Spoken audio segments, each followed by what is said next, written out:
And hello and welcome everyone to the Comic Multiverse, where the worlds of nerd meet. Matt, we're back again. We just had our big Spider-Man centric episode. We had our big Comic-Con episode after that, and now we complete the trinity of big-ass shows that bring us all together. You know, the nerdy version of Christmas where our cups runneth over and these massive media companies give us our gifts and in some cases take gifts away. Yeah. Of course, I'm talking about D-23, the Disney Expo, the place to be for everything Disney movies as well as Star Wars and Marvel. Yeah, this is like the last big thing of the year. I think there's still New York Comic Con, whether anything gets announced there maybe, but like for all intents and purposes, everything is kind of finished for the year, which is really odd to say because it's only August. It feels like, you know, midway through the year, like just past midway through the year.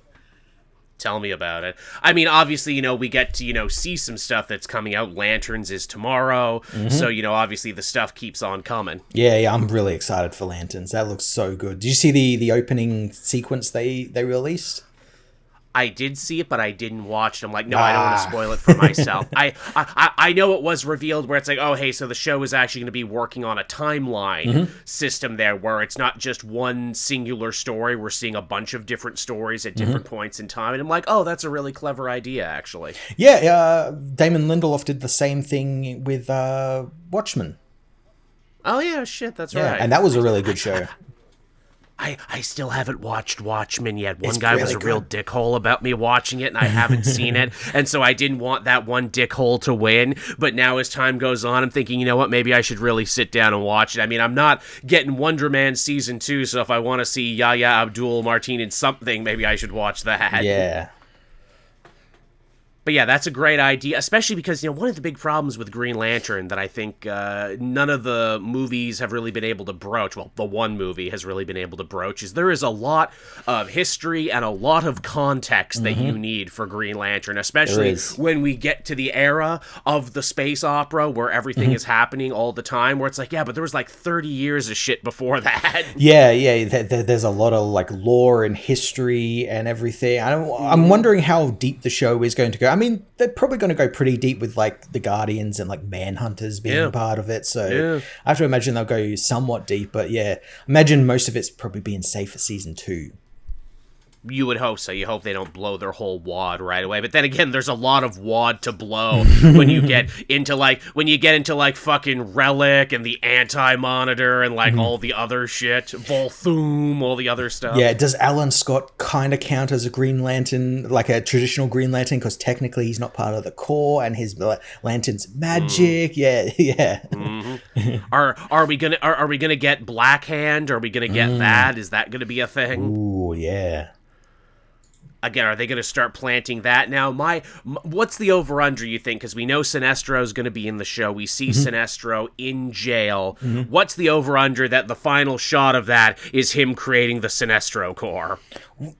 I want to feel like maybe he already has and they've caught him or something. Or like, yeah, maybe like it'll end with like him breaking out of jail and finding like a Quadian ring or something.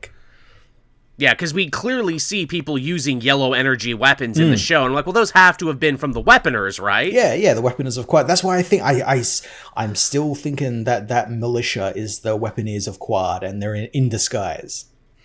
Yeah, not unlikely. Bolfunga, the bounty hunter. We gotta get that yes, in there somewhere. Bolfunga, yes. Love me some Bolfunga. You get Bolfunga in there, and he's like, I'm the greatest bounty hunter in the universe. What about Lobo? Lobo can suck my dick. You know, because I'm on TV and not a movie, so I can say that.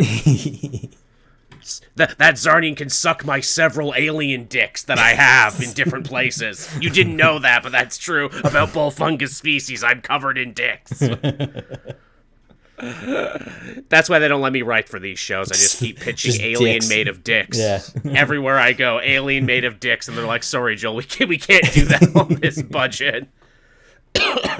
But you know what they're not going to be making, Matt, and apparently the budget was actually a huge part of this. This has nothing to do with D-23, but it's a piece of news that broke earlier on the 13th, and I know if we didn't talk about it, people would be like, hey, why didn't you talk about it? That live-action Power Rangers show is apparently dead in the water at Disney+, which honestly kind of shocked me. I assumed this was a slam dunk, but maybe I was wrong. Yeah, I had a feeling it probably wouldn't go forward just because it's Disney+, and they seem to be sort of overhauling what Disney Plus is at the moment. So because like all the Star Wars shows are ending, all the Marvel shows are ending. So I think they're trying to figure out like what exactly the platform will be doing. Yeah, there seems to be a real thing across the board for streaming television where it's like, hey, we went too hard on these shows during COVID because we didn't know if we'd ever be able to go back to movie theaters. Yeah. And now movies are making $1 billion again at the movie theater, so fuck this TV thing.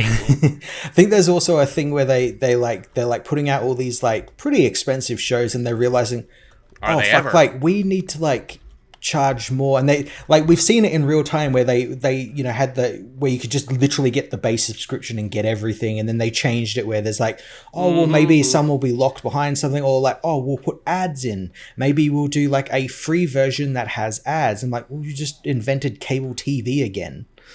Like, indeed you did. Yeah, you've gone forward to go backwards.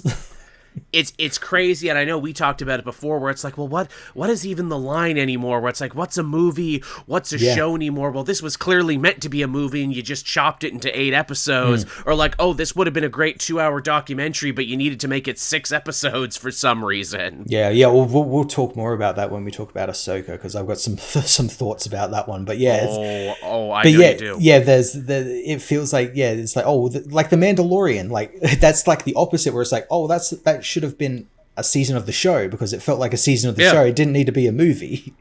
It probably was supposed to be at one point, but then they're like, no, we need a Star Wars movie. You know, I don't always quote honest trailers because, you know, I think their batting average is about 50-50, but they did actually have a good joke in their Mandalorian and Grogu video where they're like, you know, no Star Wars movie is ever done when it's meant to. It's just released into the wild when the investors say it's time. Yeah, whether that be it's completed or not, you know, it's time. Yeah. And I'm like, you know what? Fair. That's pretty fair. You know, the thing, too, about Power Rangers is I think, you know, it is a device meant to sell toys, is what it is. It was always a toy-selling show in an era where that's not even really a thing anymore, where you don't really have shows that push product the way you used to, because do kids even play with toys as much as they used to? It feels like, you know, they were much better suited when they were doing, like, the Lightning Collection, and they were selling this to guys our age who had disposable income and remembered these characters, so they made that part of the show to try and, like, bring Goldar and Lord Zed back and shit. So I feel like they kind of lost their way on that, and in doing so, by taking this off the air, this is the longest time the show has been off the air, because obviously they decided they weren't going to pay for Sentai footage anymore, and then the Super Sentai also stopped because they're like, hey, we're having money problems with this too. We're actually...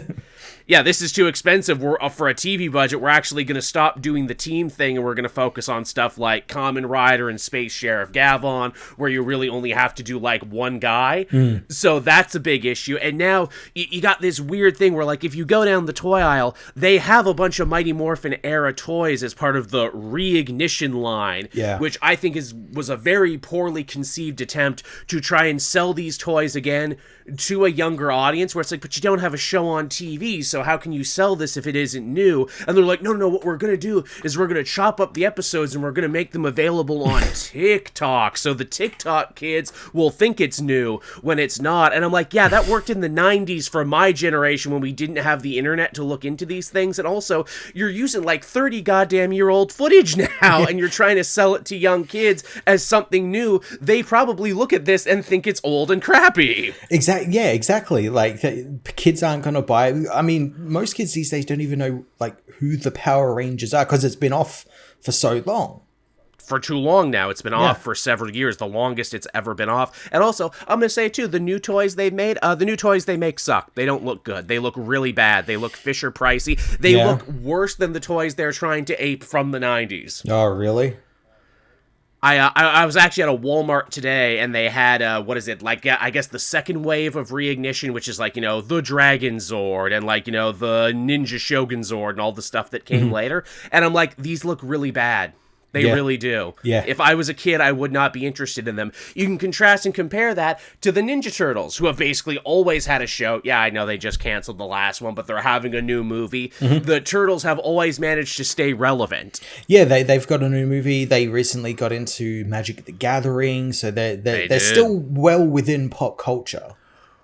Yeah, where the Power Rangers, I'm like, wow, I've actually seen their, like, almost 30-year run completely fizzle out in front of my eyes, where it's like, wow, this was such a formative thing in my youth, and now it is Unk. The Power Rangers are officially Unk, Matt, and I am Unk too now because of it. It's like what I said before the show started. I think the future of Power Rangers is now just in comic books. I think their comic books do pretty well. I've been reading some of them, and they seem pretty damn good. So, like, I think that's probably where they're going to live. It certainly seems that way. I don't know how they would bring this one back. I know I heard some rumors, too, that, like, the show they were working on, they weren't even going to have Zord fights in, like, the first season. And I'm like, ooh, that would be a tough pill to swallow. I'm not saying you couldn't do it. Yeah. I'm just saying that's a tough pill to swallow. Yeah, you also have to decide where it's like, okay, what's the audience for this show? And if it's not kids, is it 30-something? Do we want it to be for the whole family? Do we want everyone to, you know, feel that they can watch this one, young or old? Again, I would actually say maybe something they should have aimed for is if they could hit that same tone as like that One Piece show, which feels kind of impossible because it's like, well, this show really captured lightning in a bottle. Whether you knew One Piece or not, whether you're young or old, there's kind of something here for everybody. Yeah. It feels like they should have, like, yeah, Netflix should have just like put a little bit of money into it. You know, did it like the One Piece where they don't take it too seriously, but there's still a little bit of seriousness just there. Serious enough. Yeah, and just have fun with it. And I think it probably could have reignited the brand, but yeah, I don't think they wanted to. Yeah, Power Rangers Legacy now is that. There was that fucking AI bullshit they did, didn't they? Oh, yes, Ninja Kids. Well, here's the thing. That wasn't going to get made because Disney actually stepped on in. And they're like, no. You are not releasing this AI slop while we are actively out here developing a brand new thing. So I think they threatened to sue those YouTubers, Ninja Kids. But now that it's officially dead, I think Ninja Kids are like, oh, we're having this come out now. Yeah. So I think they're actually going to release the AI Slop Ranger soon. Fuck me. Which means we might have to do a riff on that at some point. We got to pick that shit apart. Yeah, we're going to have to pick that shit apart because everything about those Ninja Kids guys screams like, oh, this is some child star Hollywood cult, isn't it? Everything about this screams like we're gonna get a documentary about this shit later, aren't we? My pitch for Power Rangers moving to the future is now as it has ever been, and it would actually fit perfectly with what Disney Plus plans to do for their future projects. Make it animated. Make it 8 animated episodes.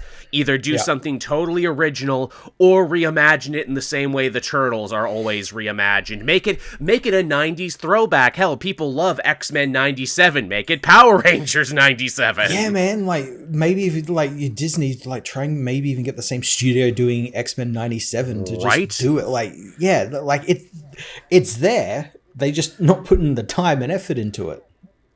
No, and apparently, because X-Men 97 did so good and all their animated stuff, looking to the future for Star Wars and Marvel, seems like that's what Disney's going to do now because it is, while expensive, animation's always been, it is still cheaper than live action, and they have seen so many better returns from 97 and The Ninth Jedi and the Mall Show and all that other stuff. Yeah, people like those. People like to watch them weekly, and they seem to be so popular. And you can watch them with your kids, and they are as good as you remember as an adult. They hit those two things really well, where it's like, hey, it's as good as you remember from being a kid, and you can actually share it with your kids now. Yep. Which I think is beautiful, and I think they should do that with Power Rangers. Also, give it to someone who maybe who has like a tongue-in-cheek take on it. Did you ever see that Netflix Ultraman they made? Yes. Well, which one? Because they made the that like kind of serious like Ultraman cartoon, and then they made like a more sort of like kid friendlier one. Is it that one? The more kid-friendly, the one where he's got to take care of a giant monster. Yeah. Get that guy. Get that guy to work on this, and you could even do it in the same style. I think that hits the, notes perfectly of like, look, we understand why this is cool, and you're gonna have your cool aura farming moments, but also it's something that, kids could really relate to. If I was Disney, I would try and hunt that guy down and be like, look, do this, but for Power Rangers. And also, that movie was also kind of in canon with the rest of Ultraman. They didn't let canon drag it down, but if you were a fan, the stuff was there. Yeah, I mean, that's how they got to do it. They just got to drop it in and be like, this is just one of the many Power Rangers adventures. And you just just drop into it and then maybe start making a canon out of it a little later on. Yes, I think that would be very, very ideal. That's what I would do with it if they gave me the money and the power, which they will not. Or, hey, you could go K-pop Demon Hunters with it and be like, Power Rangers is a musical now. That could work. That's the thing. It actually could. Look, if you could do it in that Sony in-house style, imagine how good that would look. Oh, man. I mean, that's why they would never do it, because you would need to get Sony to do it. That's my thing, too. If it's a dead fucking brand now, because Power Rangers has been sold and passed around so incredibly, does Disney just sell it now? Do they just cut their losses and they're like, fuck it, we're selling it to someone else now? Yeah, I imagine someone like Netflix probably would snap it up. Right. Yeah, I could definitely, because Netflix did have the rights to Power Rangers for a little bit. Like, they were able to stream it. Yes. Yeah. Yes, I believe they streamed it during the Neo Saban Nickelodeon era before losing out to it. Though I believe the last season was on there anyway. The history of Power Rangers rights is very fucking confusing. Very weird, yeah. It's very, very, very confusing. Some other news coming out from D-23. Hey, Matt, how big a fan of Kingdom Hearts are you? I'm okay. I really need to play. I've played the first one, and that's about it. But I know there's like a big collection coming out, I think near the end of the year, and I'm looking to hopefully get that and then play through them all before this new one.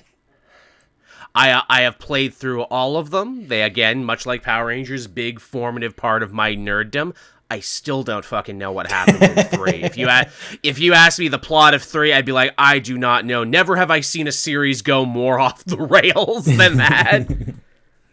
To where even the characters in the story itself, they're like, we have no idea what's going on here. But they showed some stuff off from 4, and admittedly, it looks really awesome with that next-gen technology. Yeah. There's a Coco world, Matt. There's a goddamn Coco world that looks as good as the movie. There is. I think there's rumored to be like a Star Wars world, maybe. Oh. Yeah. Nomura loves Star Wars. Yeah.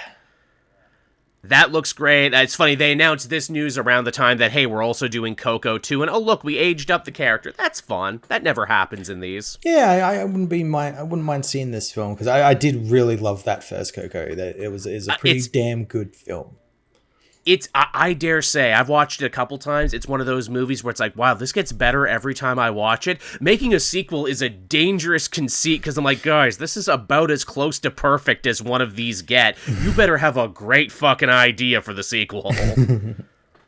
Also, they're bringing back Ernesto, the villain from the first one. I'm like, I hope you have another villain. I hope you just don't reheat Ernesto again. It would be cool if they do continue these films. It would be cool to, like, if they venture into, like, other afterlives and stuff like that. And like, get to explore other culture afterlives and stuff. Yes, we go to the Egyptian afterlife where you have to weigh your heart. But yes, I bring up Kingdom Hearts because not only are we getting a game, but we're also getting a brand new series coming to Disney+. I know when the first game came out, they had toyed with the idea of making an animated series, so it's cool they're doing it now. Though I look at the Keyblade he has in the picture there, and I'm like, oh, that's not Sora. Oh, God, that looks like one of the characters from the mobile game. Oh my god, is this going to be a fucking lore fest? Holy shit. Yeah. Is this going to be another one of Tetsuya Nomura's, no, you must watch everything. You must watch every episode of the show to understand the plot of my series that, again, has completely gone off the rails by this point. It would be hilarious if it has nothing to do with, like, the new game or anything, and it's like... might this gives context to that 15-year-old mobile game that came out that you can't get anywhere now at the moment. You cannot. You have to watch cutscenes on YouTube.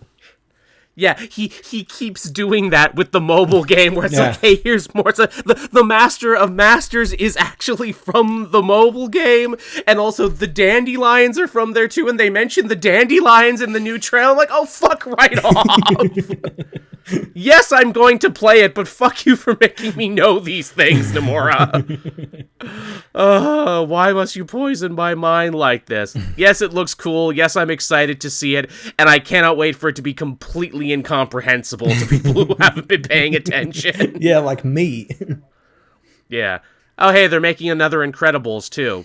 Yeah, the first one is... we saw a little bit of art from it, and yeah, it looks cool, but Bob is back in his blue costume, which I like. Yes, he is.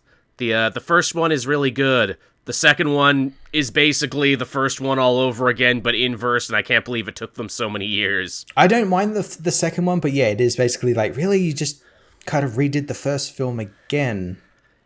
You know what it feels like? I don't know if I said it at the time, but Incredibles 2 feels like, oh, was this an outline for like an Incredibles TV series? Like this was supposed to be like an animated series spin-off. This was going to be like the pilot movie that you sat on for all these years and said, yeah, we can probably make this into a full movie. Yeah.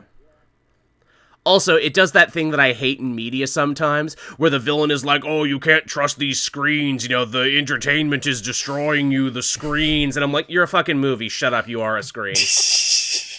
You're part of the problem. I really hate... You're from Disney. Yeah, come on, Disney, you are literally part of the problem, shut the fuck up for a minute. I love you, but shut up, come on. This is not the place to be doing this. I do appreciate you. They kind of showed off the design of the new villain, and they're like, oh, you know, the moral of this movie is that, you know, not all heroes are inherently good. And I'm like, all right, there's something there. There's something there to grow on.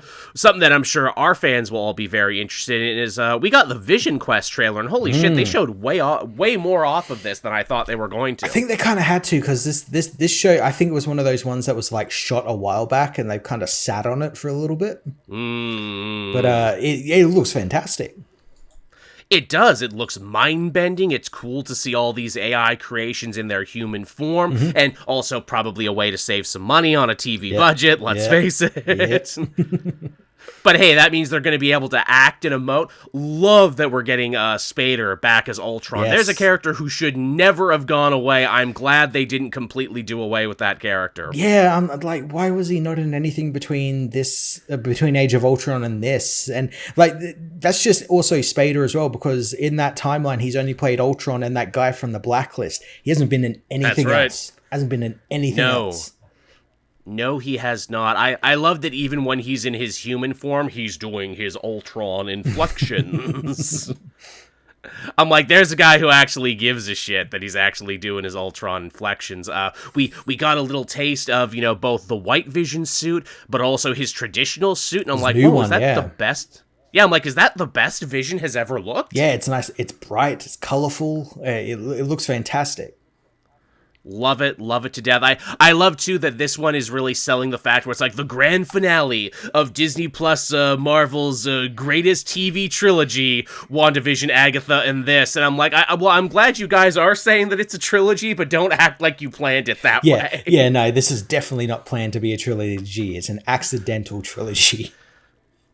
But hey, seems like the quality is definitely there. We get a look at Speed, because obviously we're building the storyline with the kids still, which Agatha did a great job of and left us wondering, like, oh shit, where are they going to be after this? Yeah. Yeah, well I never watched all of Agatha, but like, it was implied that Speed dies? Or is that like a misdirect? Yeah, it was a misdirect, because technically they both died, but then they were reborn into new bodies. Yeah. I think the twist was where it's like, oh, we think Speed might actually be in jail, is the thing. I think much like as he was in the comics. Okay.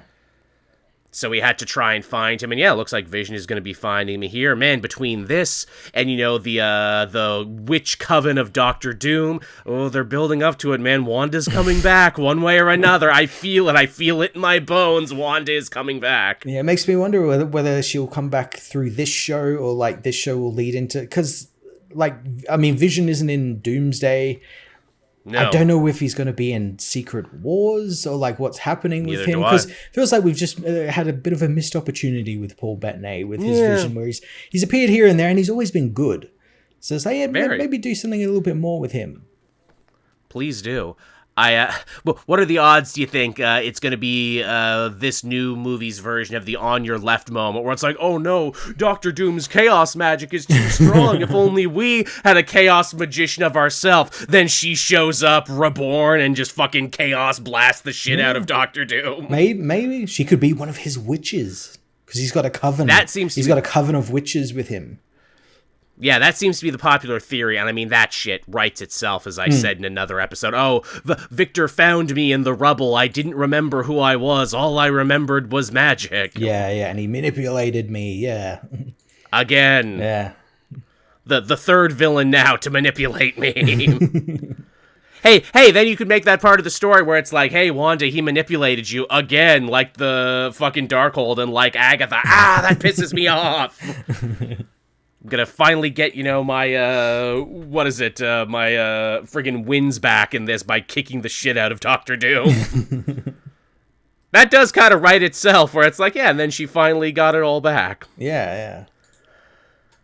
Now, of course, by far, though, the biggest news to come out of D-23 is we finally got our casting for the X-Men. Maybe not all of them, but a good handful of them. Yeah, they did mention it wasn't all of them, but it's mostly of the core members, I imagine. Yes, and supposedly the rumor is, much like Sadie Sink as Jean Grey in Spider-Man, they're going to be peppering these X-Men out through the next couple movie projects before we even get to the actual main X-Men, which is kind of an interesting concept, yeah. Yeah, which movies have we got between now and... Because X-Men comes out in 2028. We got Doomsday and Secret Wars. Is there anything else? I'm sure there's got to be. Because I think Black Panther comes out after X-Men, but I imagine Storm will be in Black Panther. Right, that writes itself. Yeah. Yeah, I'm going to look in that right now. Upcoming Marvel. Yeah, because I swear 2027 was just Secret Wars. They weren't having any other film in between. Yeah, that's just it. It's X-Men in 2028 and then Black Panther. Maybe some of them will be in the shows. Yeah, maybe. Maybe some will show up in the shows instead. But yeah, our first big casting was Kit Connor as Scott Summers Cyclops. Interesting that he has a fucking alliterative name too. Hey, we got an alliterative name guy for an alliterative name guy. I was unaware of this guy's work. Then I actually checked out his IMDb, and I'm like, oh shit, I've actually seen quite a couple of the things you've already been in. He was Bright Bill in that movie, The Wild Robot, and a bunch of other stuff. Yeah, he's been in a couple. He's in the upcoming Elden Ring movie. Oh yes, that's right. Yeah. He was in a couple of things I've seen over the years, and he's been pretty good. Look, it looks like, because he's got a bunch of big upcoming projects, it looks like he's poised to break out in like 2028 and to be like, okay, get ready for this guy to be everywhere. That's like the running thing with all the people in this. They're all like either breaking out or like are on the verge of breaking out. Which is exactly what you want for X-Men. Absolutely is what you want. Now, the other thing, the only other thing I knew about this guy, he's openly bisexual, and is he dating, Joe Locke from Agatha all along, or did he at one point? I know they were linked together. Is that just the internet being parasocial, or is that actually true? He might have been. I'm not entirely too sure. Yes, that feels very gossip rag, which again, we are not. But that is very interesting to cast an openly bisexual guy, an openly queer guy as your Cyclops, because moving into the future of X-Men, you gotta tread really lightly, especially in the era we live now, when doing a civil rights message in your movie, where it's like, you probably shouldn't just cast a bunch of straight white people for this, because if you do, there's a chance that a lot of them are gonna come off really tone deaf when it comes to dealing with the allegories of this story. Yeah. So maybe you actually made the right choice to have the leader be an openly queer man himself. You know what? Good job on that guy. Yeah. Then my headcanon's like, Scott's always been, a bit bi for me. Yeah, I mean, if you ask Chris Claremont, they're all bisexual if you ask Chris Claremont. So they're really just staying true to his vision. Yeah, I mean, Jonathan Hickman had him living on the summer house, and his and they were all his and Logan's room were connected to Jean's room through a secret door. So and they were finally happy and finally at peace, all of them, because they all decided to throw their inhibitions to the wind and all just start fucking. We have our own island to do that on. Yeah, and it was the happiest they've ever been, because, no sex is better than island sex. I mean, in some cases, depending on who you are, assuming it's, assuming it's safe, consensual, and no one was trafficked there. Now, the other big one, too, after that, perhaps the biggest one of all the names they announced, but Indy Narvit, I can never pronounce that. Indy Navarrete. Indy Navarrete has, of course, officially been cast as Rogue, and we all theorized after Obsession hit so big this year, it's like, oh, Marvel's gonna snatch her up for something huge soon, aren't they? And they did, probably before even. Well, no, I reckon it was after. I have to think it was after, and I feel like some of the cast, like I feel like they were gonna have more on stage, but maybe they didn't seal the deal quick enough with some of them. Right. So the deals aren't done yet. Yeah, so like a lot of these were like, who have we got so far? Good for her, from Lois and Clark being really good as a really underwritten character in that show, but showing that she had screen presence and she had that special something, to getting to show the fuck off in Obsession this year and become one of the, most seen faces in the world, to now you get to be one of the most beloved superheroes in one of the most beloved teams. Yeah, it's great. I'm so intrigued to see how she's going to handle this character, because it's like a complete opposite to who she actually is in real life. Right. She loves Call of Duty. Did you know that? I do, yeah. She loves video games, yeah. She's a massive Call of Duty fan, and I believe her handle on social media is Mr. Boombastic. Oh, she seems fun. Look, just say sugar one time. Just say sugar one time. I just gotta hear it. Just say it so I know it's real. Now, what version of Rogue do you think they're going to go for? Do you think it's going to be more like the 97 version, or do you think it's going to be something similar to Evolution? That's an excellent question, because if they want, they could do both. They could have a younger version of Rogue who is kind of like the Evolution version. She's kind of a wallflower. She's not sure about herself. Then a couple sequels down the line, you have her grab fucking Brie Larson and drain her powers to make her super strong so she can fly. Coma, yeah. Look, if Brie Larson ever wants out, that's how she gets out, is what I'm saying. You write that and Mystique into a story. That's how you do it. That's the next Captain Marvel movie right there, is all I'm saying. $1 billion right there. $1 billion day one. Everyone would be talking about, hey, you see that new Marvel movie? Yeah, the girl from Obsession, totally drains the life out of Brie Larson for like 2 hours on the big screen. And that 2 hours just flies right by, let me tell you. Then we got Christopher Abbott as Professor X. Again, I am unaware of this guy's work. Do I know him from stuff? Did you ever see that new Wolfman remake? Oh, I meant to. Is he in that? Yeah, he's the titular Wolfman. Oh, okay. I quite liked him. No, he's not. He's from Connecticut. Interesting. Okay, so we got an actual American to play Charles Xavier. Okay, fair enough. And he's pretty good. I kind of wish he'd come out bald on the stage. Right, me too. I thought the same thing, Matt. I'm like, nah, see, there's a whole bunch of bald actors out there who would have loved this role. This is bald erasure. Also, everyone else is incredibly young. He is also young, but older than the other two. Yeah, which I like. I like that he's just a little bit older than them. Just a little bit older. Again, I hope if we get Xavier in this new set of movies, I hope they play with dickhead Xavier. I hope they play with Xavier who's like playing chess with people's lives. Yeah. And like, you like him, but he's kind of an asshole. Yeah, kind of like, a little bit arrogant. Yeah.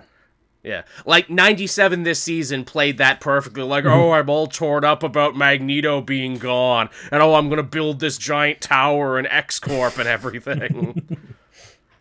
Like, that perfectly shows us where it's like, yeah, this guy, his heart might be in the right place, but his brain is all over the place sometimes. Yeah. Another rumor that turned out to be 100% on the money, Adam Driver is going to be Mr. Sinister. Not Nathaniel Essex, though. They list him as Nathaniel Milbury, and I'm like, that's weird. They give him the alias name and not the Essex name. Yeah, they gave him the name that he was when he was Cyclops' neighbor or something when he was living in Alaska.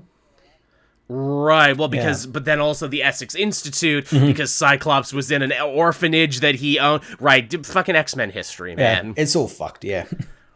It's all very funny, too, that they call him Milbury in this, because in that upcoming Wolverine video game, it's the Essex Institute. And Troy Baker's playing Nathaniel Essex. God, of course he is.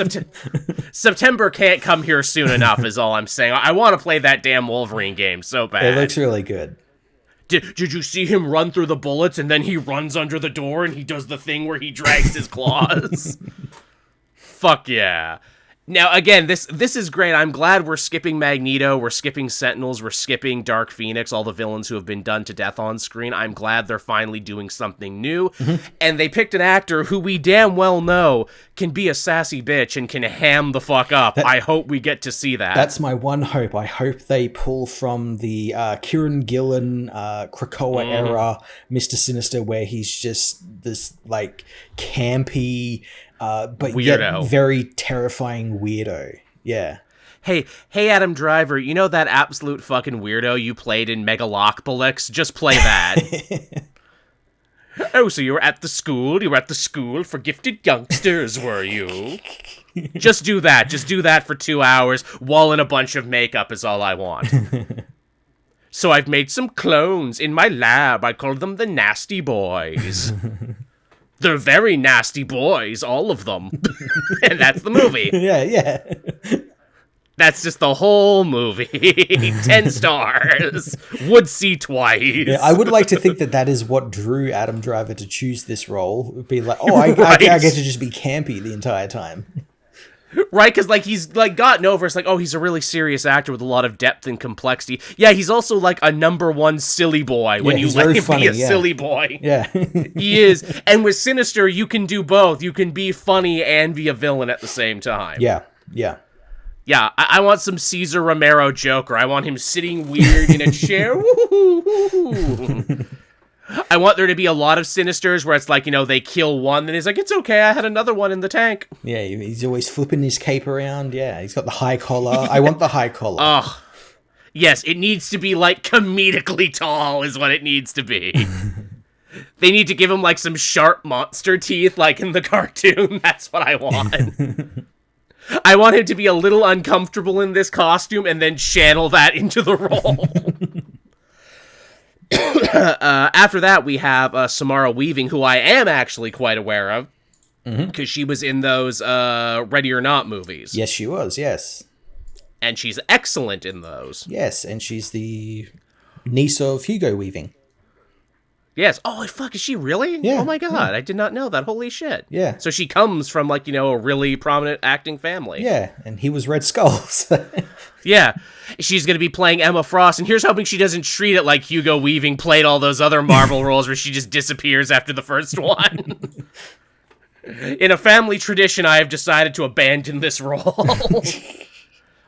But yeah, she's great in those Ready or Not movies, played a great horror final girl. She can act. She's also funny. And I mean, Emma Frost, especially Emma Frost as she's been written in the last couple of years, is just one of those characters that you can make such a meal out of. Yeah, she's been fantastic in everything I've read of it. All the stuff with, like, the Krakoa era, especially towards the end where they involved her with, like, Tony Stark and everything, and then Wilson Fisk and everything. Yeah, hey, is she going to be an X-Men to start in this, or are we implying that we're going to be getting the Hellfire Club in this in some regard? Maybe, yeah. I don't know. Maybe that's like the rival to the school, where it's like, you could go to the school, or you could come over here and we do, like, evil cool guy stuff. Right, that's the thing. It's like a frat movie there, where it's like, ooh, Essex House, ooh, Hellfire Club.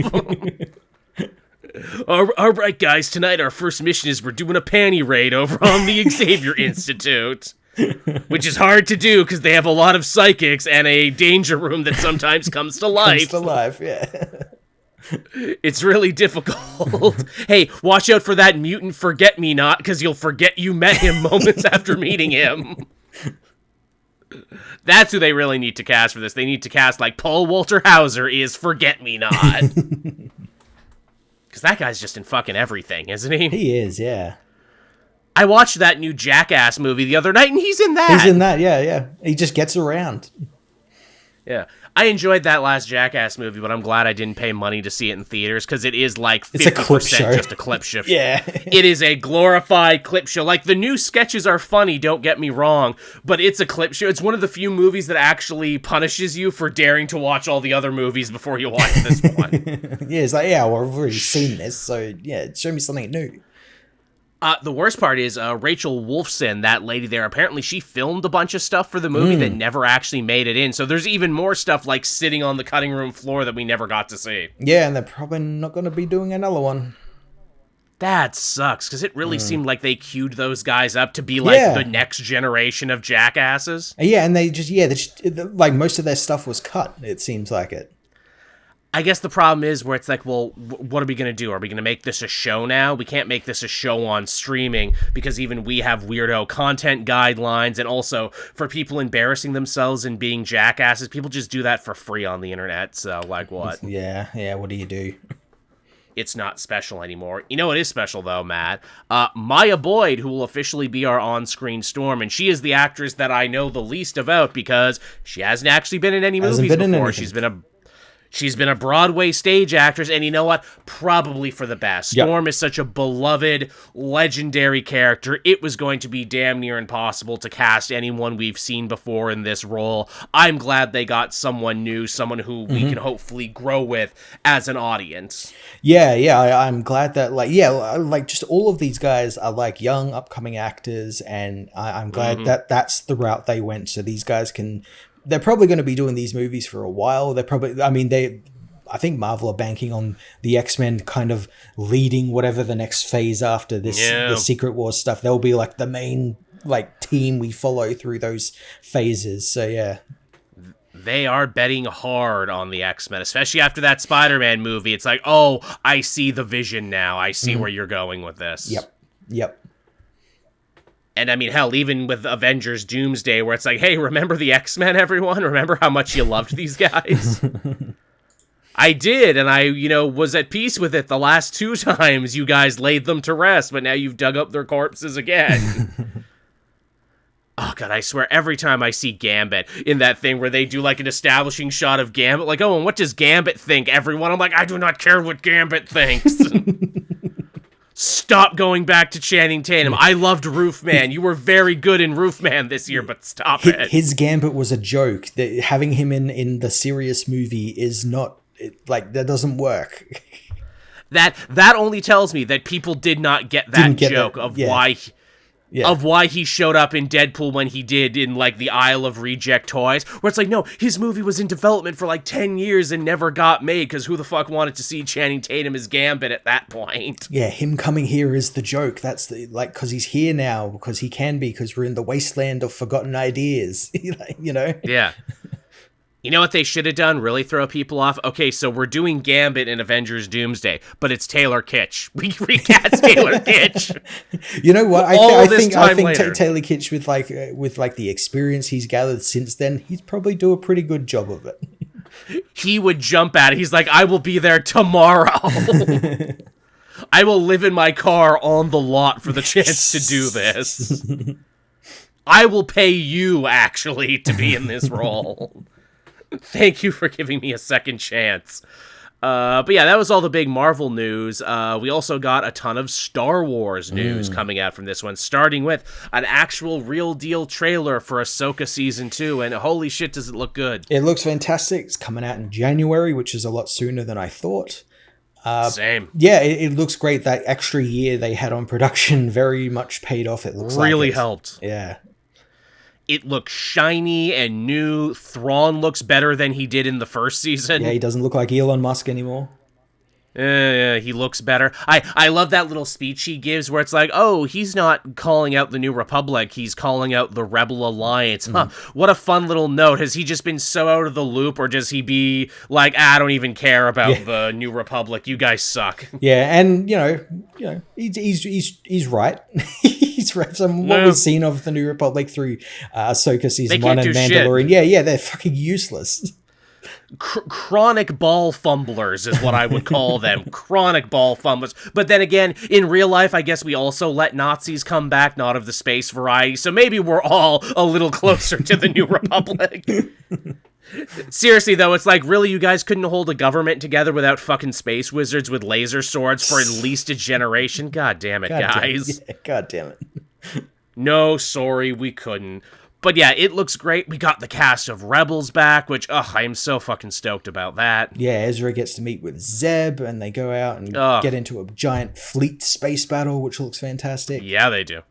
We got more Night Sisters doing crazy Night Sister shit. Mm-hmm. That's really good.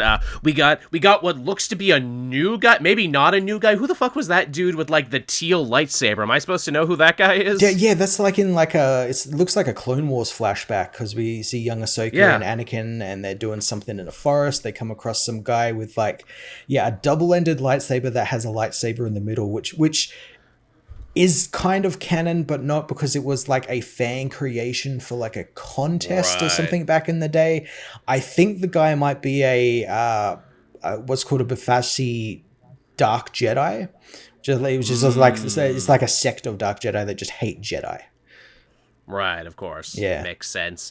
I love ever since, Phantom Menace, ever since Darth Maul sparked that double-sided lightsaber, now we need to keep upping that ante every time with a new type of lightsaber we've never seen before.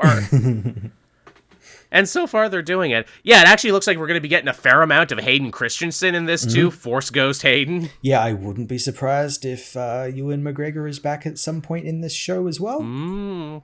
He was being very coy when they were interviewing him. I know. He keeps talking about it, and it makes me think that, he's coming back for like an episode. Yeah, oh no, can't tell you. Oh no, Obi-Wan can't tell you if he's in it or not. I don't know, I'm just old man Ewan McGregor. My mind is starting to leave me. Sorry, guys. But yeah, this looks great. We got to see a little bit of the Hound, who, of course, had to replace Ray Stevenson as Baylan Skoll. He continues to get closer and closer to what I can only assume is the true origin of the Force in this universe. That seemed to be what he was chasing. They allude to it in the trailer as like some sort of weapon that could end everything. And yeah, it has to be some sort of Force weapon thing. Which, I mean, we know he didn't, because the other movies have to happen. That's a good segue into what I was thinking about the trailer, because I watched it a couple of times. I'm thinking, man, what if in like some like alternate world where like Disney bought Lucasfilm in 2012, and then in 2015 the first series to come out was like The Mandalorian and the first season of this, and then the second season comes round and we have all this space battle stuff, and it ends with the announcement that that following May, go to the movies to see Heir to the Empire, and it's like a continuation, and you get all the characters back, and then later on down the line you can do the sequel trilogy movies. So you keep it all sort of together. It's just sort of messed around in the timeline so that it kind of makes sense and looks like you had a plan. Well, that's what fandom is for, right? For the next decade, bringing this all together, much as they did with Clone Wars and the games and everything else, make the backbone of the series. Yeah. But yeah, I'm excited for it. We also got to see a little bit of Ryan Gosling's Starfighter, by which, of course, I mean we got to see his sick new jacket, bro. I love this is where we're hard launching jackets. Look at my new jacket. It's a skull and crossbone, but it's also a rebel symbol. It is kind of odd that has been like the thing for this film, where like they did it at Celebration too, was like he had a hat that said "Never tell me the odds," and I think he was wearing a jacket in that too. And then they just keep like soft launching all these jackets for this film. It's very odd. It's very strange. Is this how they got Ryan Gosling to agree to this project at arguably the height of his fame and box office bankability? Look, I just really want to show off my passion for fashion. And they're like, yeah, sure, whatever. Yeah, whatever, yeah. And Sean Levy's here too. He is so here. Yeah, I did see a leaked version of the trailer they played for Starfighter, and it looks fine. It looks more like a Skeleton Crew. Which makes sense because Sean Levy was a producer on Skeleton Crew. Yes, he was. Everything about Starfighter, it's like, this sounds cool, and this also sounds like a movie you should have made like 20 years ago. Yeah, and a movie that, like, I don't know, maybe don't make Sean Levy make, you know? Mm-hmm. No, we need it to come out. But yeah, his name is Cade, and he flies the fastest starship in the galaxy, which is a big deal to people, I'm sure. And he has jackets, and yeah. Yeah. That's going to be important to Star Wars. It is. They're going to want that ship. I don't know who's going to want the ship in this timeline, but they're going to want it. Yep. I mean, look, sometimes it's at its best, Star Wars, when it's simple. I appreciate this one for being like, look, it doesn't need Jedi, it doesn't need the Force and everything, just let it be a simple space movie. I still posit the fact that some sort of Jedi is going to get involved in this. I think he's going to be, either Gosling's character is going to be like a secret Jedi, or like the kid he's looking after is like a Jedi. A secret Jedi, yeah. And then Plo Koon was there. Plo Koon saw everything. Plo Koon, he survived. He saw everything. Yeah, he survived and he saw everything. Plo Koon has been watching you this whole time. That's what I want. That's also why they don't ask me to make Star Wars, because I just say that. Can Plo Koon be involved? Plo Koon is dead, Joel. Aww. What if Plo Koon had a son? Plo Koon 2. Plo Koon 2. With an extra O, Plo Koon. Yeah, Plo Koon. That's how you know. That's what his species does. They just keep adding O's to the name. And then they asked me to leave again. Not like, can we bring Sam Jackson back as Mace Windu? Plo Koon. and Kit Fisto, because I just like saying Kit Fisto. At that point, you're just basically being George Lucas at that point. Why, George? Why would they be there? Because I like them, and I like the name. Because of the Force, yeah. Yeah, George, we have this whole big continuity thing we're trying to keep together there. Yeah, but I like it, though. Darth Talon. Why not? Darth Icky, yeah. Yeah, Darth Icky, yeah. We got a little animated stuff there, too. We got the poster for Friendly Neighborhood Spider-Man Season 2. That show was really good. Do people remember that show was really good? I feel like this is a problem with these animated shows, and what might be a problem when Disney pivots to them. You can make something great, but to continue making something great, you need like 3 to 5 years to write, record, animate, and do all the other things. That's the problem with all these shows, where it's like, there's too much of a gap between the season. So it's like, do people actually even remember anything about that first season? I do.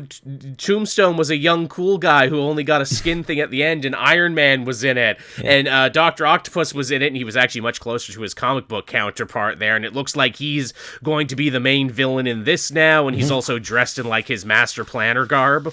Yep, yeah. I think Daredevil's back this season, and he's in his red costume. Yes, he's got a red suit. Yep. Spider-Gwen's in it for some reason as well. We keep pushing that. She's in here. She sure is. Yeah. Why not? Well, it actually makes a little bit more sense because, hey, unlike being, a radioactive Spider-Man where he got his powers, or a stem cell Spider-Man, this Spider-Man got his powers due to multiversal reasons. The spider is now multiversal. But you know what? Hey, that's an idea. That updates it for modern times. Mm-hmm. Yeah. If they did it again, it would be an AI spider. The spider was hit with AI rays. AI and with now Grok, yeah, exactly. That web he shoots, not really web, it's AI slop. That's what it is. Oh, no, you slopped me, says the villains. He's like, yeah, I'm the sloptacular Spider-Man. That's why every time he shoots it looks different, because it can never get the same consistency. Never get it right. Also, hey, this show has frickin' Coleman Domingo in it as goddamn Norman. Yeah, and he was great. That's good. He was really goddamn good. Yeah. But yeah, it's a good show. I will be interested to see where it goes. I hope more people come back, because I feel like that's a problem with a lot of these animated shows. When they do come back, there's way less audience, because they're like, wait, do I remember the first season? Did I like the first season? It's been 3 to 5 years. Yeah, and I don't want to watch the first season again. I want to watch the new one so I know what people are talking about. Yeah. Exactly. Again, I felt the same way with Caped Crusader, and I enjoyed Batman Caped Crusader, but I'm like, it feels like way less people came back to this show for that reason. Yep. And also, Amazon did, like, sweet fuck all Yeah, of they that just to dropped promote it. that They show. just dropped it. It's like, it's out now. I'm like, wow, you guys have a Batman show, and it's clear that you don't care if it lives or dies. Which is so fucked up. The one thing I really liked about Caped Crusader, I don't know if you watched it, but their Joker is German. Yeah, yeah. Oh yeah, no, because he's inspired by what's his name? The Man Who Laughs. The Man Conrad Who Laughs. Veidt. Yeah. Conrad Veidt, and also because it's the 1930s, a lot of people are like, wait, is this Joker supposed to be a Nazi given the time period? He fights with a Mauser pistol, and, you know, he talks like goddamn, who's that famous documentarian who we like? Oh, Werner Herzog? Yeah, and he talks like Werner Herzog, and I will educate you, Batman, for you are my brother. And I'm like, okay. That show is crazy, too, in the way where it's like, look, we're going to bring a bunch of the Batman villains you like, but it's clear we want to play with more obscure villains, but Amazon says, no, you have to use Riddler, you have to use Two-Face, so they bring them in, and then they, like, kill them not long afterwards. Because Bruce Timm and all of them are like, we did it. Can't say we didn't do it. Now let's have a whole episode about Rose and Thorn, because we really like Rose and Thorn. Who is technically a Superman villain if we want to split hairs. Yeah, technically, yes. I did one video on Rose and Thorn many years ago in, like, the Bendis run, and because she was on that show, that video blew the fuck up for no reason. Yeah. It's the only probably time they've done a video on Rose and Thorn on YouTube. Yes, they did. The chat saying, didn't they hint at Barbados? They did hint at Barbados, but then Papa Midnight came. Yeah, Papa Midnight came out and said, nah, Barbados is fucking fake and lame and doesn't exist. Which is crazy to me that they did that. Yeah, that's the weird thing about season 2 of that show. Season 1 is like, oh yeah, we can do whatever we want with Batman. We can have sci-fi episodes and comedy episodes, and we can have a magic episode. This season does much the same, but they put their foot down and be like, no, we will have 2 types of zombies this season, but they will be science zombies, not magic. And I'm like, what a weird thing to put your foot down on. Yeah, and we'll have the Spectre, but we won't call him the Spectre, but he'll clearly be the Spectre, but he'll be made from science, not magic. Oh, I don't know if I like that. Here's the thing, I didn't like it either, but it's like arguably the best looking episode they did that season, because it's a Christmas episode where the Spectre is born and he starts going through Gotham City like fucking the spirit of death in A Christmas Carol, taking out mobsters and corrupt officials. And I'm like, this is dope. It's also the only episode where the city actually feels alive and like there's people walking around. Yeah. I know that was a big problem you and I had with season 1, where it's like, why do the streets look so dead and bare in this city? Well, the backgrounds looked weird, yeah. Yeah, and clearly they had heard that, because in season 2 they're like, fine, we're gonna have at least 5 people on the streets sometimes. So at the end when Joker's like, I will educate the city, I will uplift them with my crazy Joker Venom plan, and I'm like, oh no, those 5 people are really in trouble. Oh no, someone should really save those 5 people in this whole giant city. That was a thing. That's the thing I have with Invincible too, where it's like they're fighting through the big city, and like you see the wide shots and it's just like a ghost town. And that's only really in the newer seasons. In the first season they kind of did it perfectly, but you can tell it's like that cost a lot of money. we can't keep spending that much money and getting A-list voice actors. It's one or the other. Yeah. What are we gonna do? But yeah, that was basically all the news from D-23. Did I miss anything? Was there anything else? Was that it? Yeah, no, I think that might have been it. Yeah. You know, all in all, not a bad show. Some cool stuff, some surprises, some confirmation of some stuff that I think we already all kind of knew was going to be happening. Yeah, and as I said before, we still got New York Comic Con coming up, which they might announce some stuff at, but I don't know like what else they could be announcing.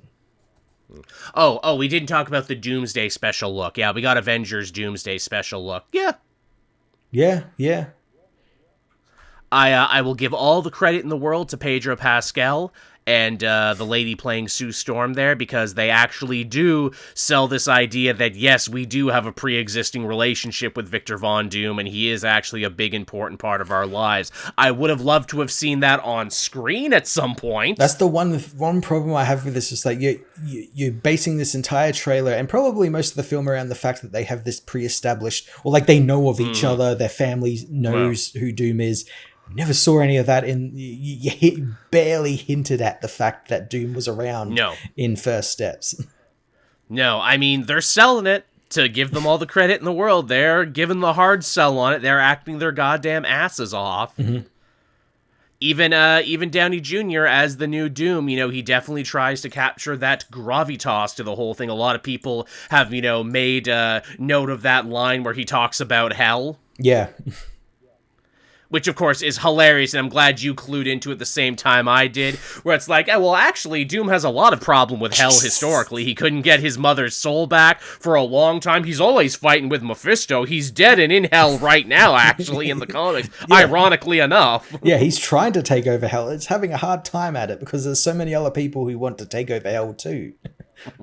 Which, again, if that is true, does that mean that the devil that he's fighting with is just Sacha Baron Cohen? It probably is. It's a Mephisto. Very nice. I joke, his Mephisto was actually really good in Ironheart. It's actually a shame that he never got to keep doing it. Maybe Ghost Rider. Yeah, maybe. But again, it's like, how long would that be? Like over 5 years since he last appeared as the character? Fuck. Right? I mean, shit, if we waited this long for the leader, what's 5 more years, right? Yeah, and look how good the leader turned out, yeah. Hey, he was trying. They made him do it twice, by the sounds of it. Yeah, because they fucked up the fucking design the second time. I've seen concept art of what it was meant to look like, and it was just so much fucking better. So much fucking much better. more comic accurate. Yeah. I'm sure some suit at some point said, no, he needs to be scary. He's not scary. We don't want another MODOK situation. We made MODOK goofy like he was in the comics, and everyone made fun of us for it. And yeah, I know Quantumania had a lot of problems, but that still sticks in my craw all this time later, where people are like, how dare they make MODOK funny? How dare they make him a weird little guy? Yeah, if I know anything like about MODOK, in the comics. Yeah, if I know anything about MODOK, is that he is not a weird little guy. Have you ever read a comic? No, I played that Avengers game one time, which seems to be where most people are basing the character on. Yeah, that's the one thing they saw them in. A terrible, terrible take on MODOK. Yeah, it's like, we need bad guy number 34. We'll make MODOK bad guy number 34. Yeah. Sure, why not?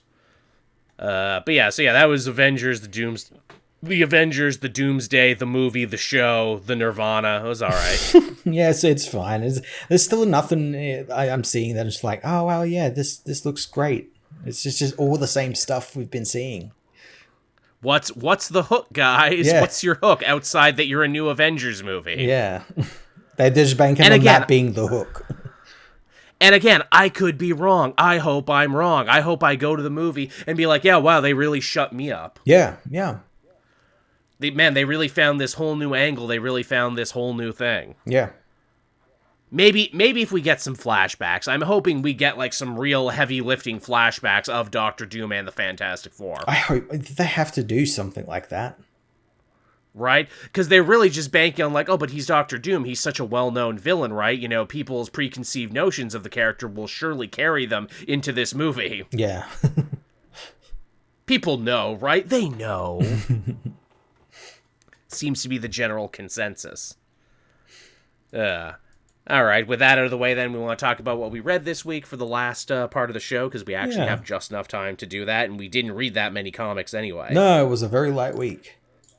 It was. I guess we can start with Absolute Batman from this week. This is the big debut of Absolute Clayface, and also of Batman losing his fucking mind a la Pepe Sylvia in, what is it? It's Always Sunny. He's got a string theory board. It's all connected. You're all connected. You just don't know it yet. You were all facing the proper directions. Yeah, that's literally his entire role, the entire issue, and it's fantastic. And the great thing is, and I highlighted this in my review, is that he is both right and wrong at the same time. Yes. Yes, which makes it the most tragic thing where it's like, oh wow, he's actually falling down like a real conspiracy theory rabbit hole, like people do in real life, and his friends and family are so scared for him, and he like lashes out and almost hits his mom and everything. He wants his mom because his mom is suddenly back, and that's very strange after we saw her maybe get murdered by the Court of Owls. Makes me think maybe all of this is not even happening and it's all just in Bruce's mind. I mean, that's the beautiful thing about the state of paranoia that the Scarecrow has created, where it's like even you as the reader don't fucking know what reality is anymore. I think it is because the conspiracy board at the end of that whole sequence does make the straw man Scarecrow smile and eyes in the background. Yes, makes me think he's there manipulating things beyond just like driving Bruce insane with gaslighting and all of that. How great is it too that, you know, this series has such a strong supporting cast that you can have Batman lose his fucking mind and be a gibbering maniac who almost hits his mother and needs to be tased by Alfred. It's so great, and he's done it all without from what we've seen, without any sort of like fear toxin. The fear toxin is him just like making shit up. Yeah, it's all a conspiracy, man. It's wheels within wheels, man. You're in a wheel. I'm going to put you in a box. You won't know you're in the box until it's too late. Which honestly makes this maybe the best version of Scarecrow. Yeah, it's like, no, man. The fear is I let you torture yourself is the thing. And the best thing is he's barely he's barely been in the book. He just like breezes in every now and then, and he's always like really fun and kind of campy, and then he just goes away, and then Bruce just fucking works himself up into a fucking fever. And now the conspiracy has gotten so big, it started to actually rope in the Robins, too, because Jason Todd and Tim Drake break off on their own. It looks like Batman's ready to turn himself in because he can't take the pressure anymore of, you know, all this horrible shit that's in his head and all this horrible stuff that he's doing. But, oh, wait, what's that? A gooey monster Batman descends from the sky and fucking kills Tim Drake. Yes, the absolute Clayface, who is pretty fucking terrifying because he firstly, like, the design's cool. I like how it's like a bunch of like clay hands that reach up out of like a goo to like make the Batman, and then all he says is whatever Batman says back to him. So he's just like repeating and mirroring him and doesn't say anything else. Nightmare fuel. Yeah, and he apparently kills Tim Drake, which he might have, but also it could also, because, you know, Scarecrow was there, could also be a big hallucination gaslighting thing. We don't know. Yeah. Was that actually Tim Drake, or was that actually Clayface himself? It could not be. We don't know. We know that Jason thinks it's real, and he's super pissed off, and so now the Robins are going to double their efforts to try and go after Batman. Yeah. I love too. They did a fan poll there. It's like, actually, Dick, you're dead last as far as the public is concerned. You're not even their favorite Robin. Yeah. Tim was number one. Yeah. That's hilarious. It's like, why? Oh, my winning smile and fashion sense. We all wear the same uniform. Brilliant. Also, wow, we've killed another Robin now, but it's not the Robin you think. They even do a little allusion to a death in the family. They do, yes. With him holding the dead Robin, and I'm like, oh, that's fun. There was an interview Snyder gave, I don't know if it was this week or last week, but he said something truly hilarious when he said that him and Nick Dragotta, when it comes to putting this book together, they approach it like fan fiction. We write the book imagining that no one would ever actually read it. And hey, it's working. It's working. That must be so freeing as a comic writer, where it's like, oh, you know, I need to balance my artistic intent with, you know, fan reaction, because if I piss them off too much and if I divert from, you know, what they want to see, they might stop reading my books and I might stop getting the big jobs, etc., etc. But the fact that the absolute universe is so free and so different, it's like, yeah, I'm going to kill Tim Drake. Why not? Yeah, no one is safe. Yeah, no one is safe. I can do whatever. All my villains are going to be absolute waking nightmares, and you're going to love it. Yeah. It's been a winning formula for this book, and for like all of like the absolute books. Because like, I mean, like last week we had that amazing absolute Superman issue where he talked down Metallo. Loved that. Yeah. Loved that one to bits. Yeah. Beautiful story from top to finish. And also maybe one of the most interesting Christopher Smith has ever been too, where it's like, how do I de-radicalize someone who has been radicalized their entire life? Yeah, it's fantastic. I loved the small little reference to Augie Smith, to Chris's dad, and I'm like, oh, he's a Nazi shitbag in this world too, huh? Oh, he's shooting up synagogues. Oh, okay, yeah, so he is a shitbag in this universe too. Some things are a constant. Yeah, some things are a universal constant, which only, what is it, made me feel for Chris more, where it's like, wow, you're fucked up in every universe, man. What did you do to the universe that it forever wants to kick you in the balls? It's a hell of a thing. But yeah, that one was really good. I had the new Miles Morales Spider-Man this week. How was that? A little touch and go is what it was. This is Brian Edward Hill coming on to the book, and it seems to be that he always gets the job to come in after landmark titles to kind of, clean stuff up and put toys back in the box. And the marching order for this series kind of seems to be, hey, all that cool anime shit Cody Ziegler did in the last run that everyone loved with like new forms and bioelectric swords and everything? Well, stop it. Stop it. He's Spider-Man, and he should be back to doing Spider-Man things like shooting webs, and also break up with his girlfriend off-panel as well. So, fans didn't like that, but they like Brian Edward Hill. They know that he did a lot of good work with Signal over in his Outsider books. They paired him with a really good artist, so everyone's kind of like, okay, man, we're going to give you the benefit of the doubt, but you better not fuck it up. Let's see what happens, yeah. Yeah, you better put something back equally as good as you took away. Genki lost his drip. Genki's back to dressing like an awkward nerd now, despite him being super cool in the last series. Really? Yeah, I'm like, what happened to his ponytail and his chin beard and his cool shirts? This is cool fat guy erasure, and I will not stand for it. It does sound like it was meant to be like this. We're starting back with square one, and we they had to do. They were forced to do this to get to where they want to get in their story. It very much feels like that. The one thing he did do, which is kind of hilarious, Spider-Man 2099 and Spider-Gwen asked him to a meeting, and it's like, hey, Miles, it's been a bit since we've been on a whirlwind multiversal adventure. Would you like to come join us? And Miles is like, no, I would not. Can I just live in Brooklyn and be a regular Spider-Man for a minute? Do I have to keep doing this shit over and over again? And I'm like, you know what? Fair enough. See, I'm okay with them pulling that with Miles, where he's like, no, I just want to be the Brooklyn Spider-Man. You can't do that with Peter, which is what they keep doing with him in like Avengers Armageddon and Captain America. You can't do that with Peter. He's already had all of the big adventures. What's weird, too, is that the new villain in this story actually isn't gunning for Miles at all. He's actually gunning for his father, because they remember, hey, wasn't Jefferson like a S.H.I.E.L.D. agent back in the day? Yes, he was. Yeah.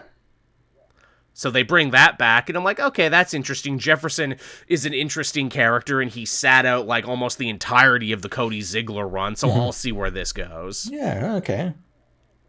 I will give it a chance, but I can understand why a bunch of fans are really reticent, and I think it says a lot about comics, where it's like, at what point does a new thing that a writer adds to a character's history, at what point does that just become the baseline for the character, and at what point do you just reset it? Yeah. Because, like, Miles being a cool anime kid with special forms and cool bioelectric swords and everything, that's, like, the most badass thing ever. So, like, why did you get rid of that? Why would you ever want to? Well, there's, like, so many stuff with, like, Miles that, like, I do wonder that. Because there was that part in, was it Champions, where they got to do, like, the sort of D&D sort of thing, and I'm like, oh, Miles, like that, like, and that new Miles costume he got with like the cloak and everything, and I'm like, oh, that looks cool, keep that, like, move that forward, that's awesome. It differentiates himself from everything else. Yeah. It very much felt like an editorially mandated, like, hey, take this back to the beginning, take this back to basic, because we want to try and pick up some new readers by the time Spider-Verse comes around, and we don't want to scare them away. Which, I mean, I don't know why that would scare you away. That's super dope. I am, again, reminded of Signal. Remember when, like, Jefferson was his goddamn stand and he had a giant sword, too? Yes. And it was awesome.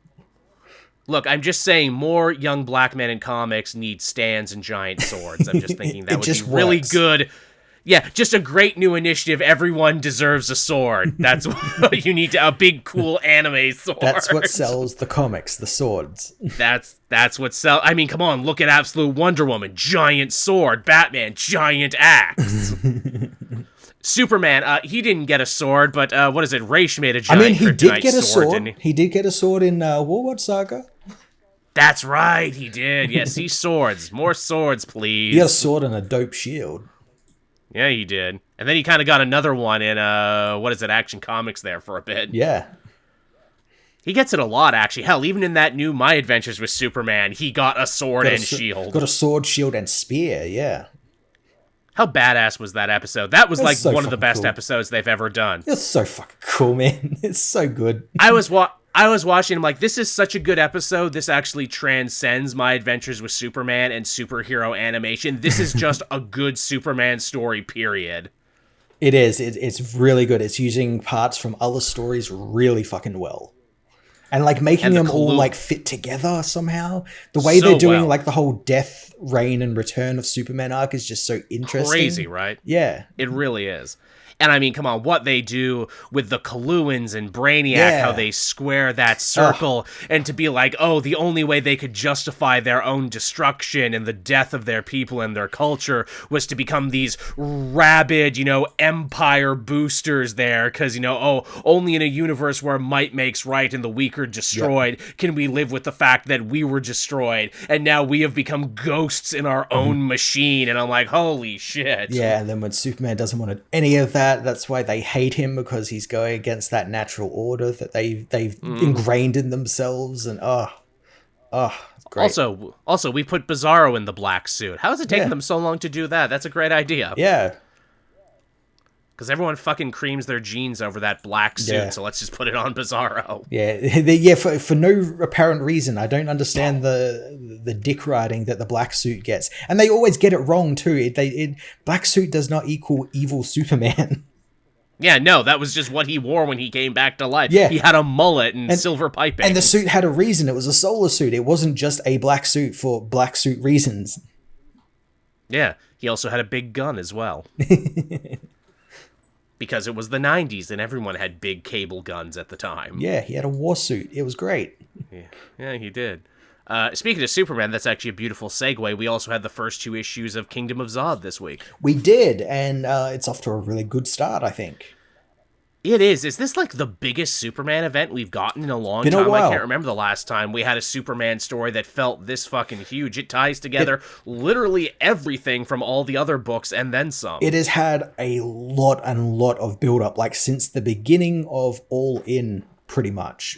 Back when, year before Zod came, like even before then.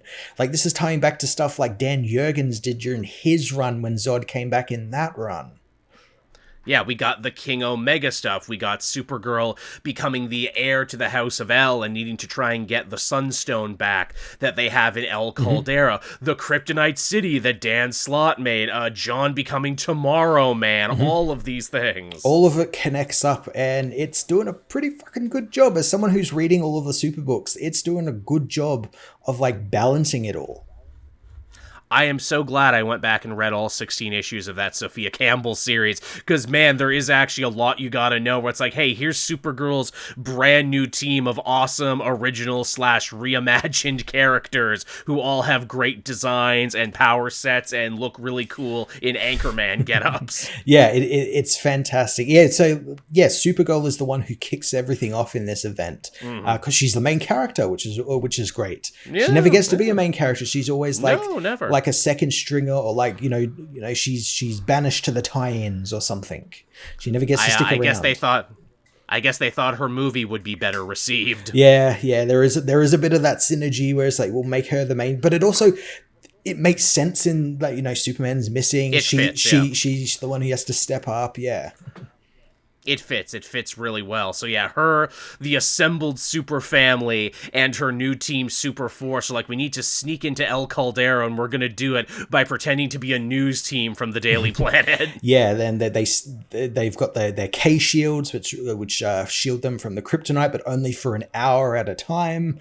So they've got to get in and get out really quickly. They don't even know what's been going on in Caldero. They've just been called there. Well, Lois has been called there by the new leader of El Caldero, and they learn that it's Zod. And it's I love how they're all caught off guard by that, because none of them know that Zod has like made it to Earth and taken over El Caldero. That was all stuff that happened in Action Comics issue 1100, like away from everyone. So you had to read the backup. Yeah, so they're all like caught off guard by it, and he wipes the floor with them. Yes, he does. Even without his powers. I love that. Zod, even without his powers, is still deadly and devious. He's that master tactician, Yes, he's actually being a general, and he has an ace up his sleeve in the form of the Eradicatrix, a new female version of the Eradicator. I'm like, damn, how did it take them so long to do a lady version of Eradicator? That's actually really dope. Exactly, and just from what we get from what I know from Kneel Before Zod and what is like shown here in the opening pages of each of these issues, I think it's definitely hinting at the fact that this Eradicatrix is actually his wife Ursa, who died in Kneel Before Zod. It's gotta be. And she was sent off-world in like a Kryptonian spaceship along with the Eradicator Matrix. It's gotta be. So yeah, she's been resurrected as the Eradicatrix. Which fits perfectly with Zod's whole deal, where it's like, look, this isn't just about revenge, this isn't just about killing Superman, this is that I am so cripplingly lonely now, without my wife, without my son, without my planet and my powers. You elves took everything from me, and I was trying to be nice the last time. I was actually trying. Yeah, and then my planet was invaded, and it was blown up, and I was thrown in a gulag, and then I took over that gulag, and I lost my face for a minute. Yeah. I fought the Eye, the Emerald Eye. Yeah. You made a great joke before we started where General Zod's whole thing now is basically, hey, liberal, I'm super divorced. Listen up, liberal, my wife left me. That's literally his motivation, and I'm like, that's perfect. We have never seen Zod be so petty before, and I love petty Zod. Yeah, I also like that it's Lois who gets like the most page time with him, where she's like really getting in under, like she's having her power, the powers that she still has within her body. We learned that they are from Zod. We kind of already knew that, like, from a long time ago. Forever ago. But all the characters now know that, and he's taking them out of her through the Eradicator mainframe. And she's just using that to, like, buy time and just getting in under his skin, just fucking rage baiting him. And it's working, too. Oh, yeah. She jabs at him real good, where she's like, hey, my dad was a general too, so I know a thing or two, and I know that revenge is a dead-end strategy. And it's like, you want to rule, huh? Kind of seems like you want to be loved and accepted and worshipped. Kind of like my husband. Yeah. Don't compare me to Superman. God, I love sassy Lois. I love Lois, who's just totally fine needling everyone. Yeah, while all that's going on, Superman, his younger self, Superboy, and Booster Gold and all that are coming back to the present, and they get drawn to El Caldero, because they're meant to go to the Watchtower, but they get drawn to El Caldero for some unknown reason. I mean, we theorize that surely this story has to end with them sending that giant kryptonite meteor back in time so all of this can start. Because Zod takes credit for that. It's like, the meteorite was my idea. I've actually been laying in wait this long. This has been part of a huge plan on my half. Yeah, the meteorite was his first plan, and he had hoped that it would just kill Superman outright. But because it didn't, he pivoted and we'll slowly set up this country of El Caldero, and we'll prop it up with the kryptonite economy, and I'll take over once it's like properly all set up, and which he did, which is great. I love that reveal in 1100 where it's revealed really he was like President Castillo's like old friend from when they started this nation, and he just like ingratiated himself to this guy just to take it over. Oh, it was beautifully executed. And of course, he ended up deposing El Presidente because he discovered that this new kryptonite that is now sprouting out all over the world. Hey, this stuff isn't just deadly to Kryptonians anymore, it's actually deadly to humans as well. Yes, the K-Plague. It's something that Zod put into this particular version of kryptonite, some sort of isotope. He played around with it, and now it's affecting everyone, and it actually ends up infecting most of the Superforce, most of the heroes. It affects Superman, Superboy, and Booster, and all of that, which begs the question: so, I guess Superman's gold form won't actually work against this, and that's probably the point. So it's not like a crutch for the writers. Yes, I forgot about that he had a gold form. I just took it as like, yes, Superboy from the past touched the kryptonite, so Superman in the future got affected by it. So, this is why Superman just can't just swoop on in and save everybody. Yeah, I mean, yeah, that could be it too. And good use of them setting up that young Superboy from Smallville, young Clark Kent, had never seen kryptonite before, and because of that had no idea not to touch it. Yeah, I also do like that, like Clark, like older Clark coming back, and when he left El Caldero, they were still just like the Kryptonite Kingdom, still like small and everything. And there's K-Plague spreading what the fuck is going on? Yeah, that's what happens when you go away and become King Omega, dude. That's what happens when you're out there trying to fix the timeline and trying to save the Dark Legion and all the other stuff you were trying to do. Fighting the goddamn Elemental Man. Which was also very good stuff. And the issue ends with Zod getting his powers back, and he's like, yes, I've done it. I finally completed my plan. Hey, where'd the two Superboys go? Connor and Prime. They hate each other, right? Yeah, we do hate each other, but we hate you more, dude. We've got just enough charge.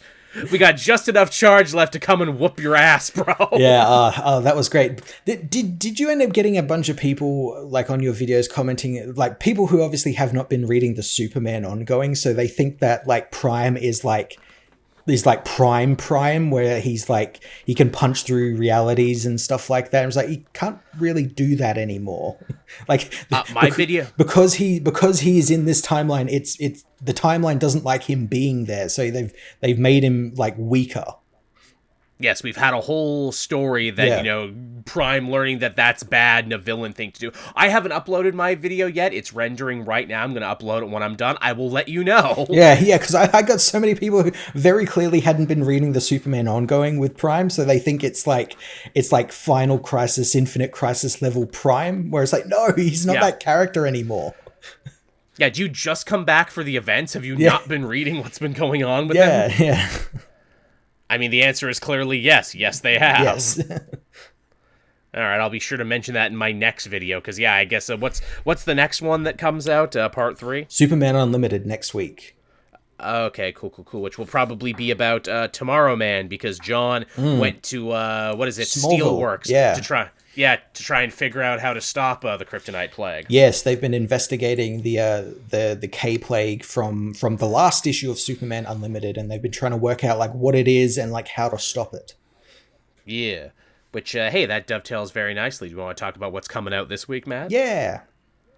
We got Absolute Green Arrow 4, Absolute Flash 18, Daredevil 5, Batman Superman World's Finest 54, Avengers Armageddon 3, New Titans 38. This is the one with Static on it, the one that everyone was asking for. Nice. Though I have to wonder, what is it? Do I have to read the rest of the book to read this one? I know Static is getting his own book, so like maybe I'll just wait for his own book. Yeah, I was wondering that too. I'm like, I really want to read this because Static's in it, but is this like part 5 of like a 7-part event or something? Like, what's going on? Yeah. Yeah, right. We got Superman Unlimited 16. We got Thor issue number 800. Man, I really got to get back into that at some point. I saw that Thor was coming out. I'm like, man, like I want to read Thor because I'm reading like Captain America and Iron Man. I want to read Thor as well. Yeah. And I'm like, I have no fucking idea what the fuck's going on in that book now because it's still Al Ewing writing it, isn't it? Yes. Yeah. Yes, you have to read everything Ewing did before. Yeah. We got Dark Knights of Steel 2, issue 2. My audience was not feeling this book. Has, too much time passed that no one's interested anymore? I guess, yeah. That was the general consensus I got, where it's like, oh, none of you care about this, I see. Yeah. Is that it? Yeah, I think that's just about it for big new ongoings. Nice. So yeah, there you go, everyone. That's what you can have to look forward to next week. As always, I hope you enjoyed the episode that was. Hope you had some fun. Thank you, everyone, for spending your Saturday nights with us. We know you could be anywhere else in the world. We appreciate that you're here with us. Yeah. Thank you guys for joining us. And yeah, you can check out the show here live later on in the week on Spotify and on my YouTube channel. Yep, we try and drop it on Patreon as soon as we possibly can. You can become a patron for as little as $1 a month, which we really appreciate. Helps, keep the lights on, helps keep us in comic books. And, anything else you got going on this week, Matt? Anything else you want to promote? Well, this week I'm going to be on another podcast this week. I'm going to be over on Chainsaw React's channel, where he does the Council of Creators podcast.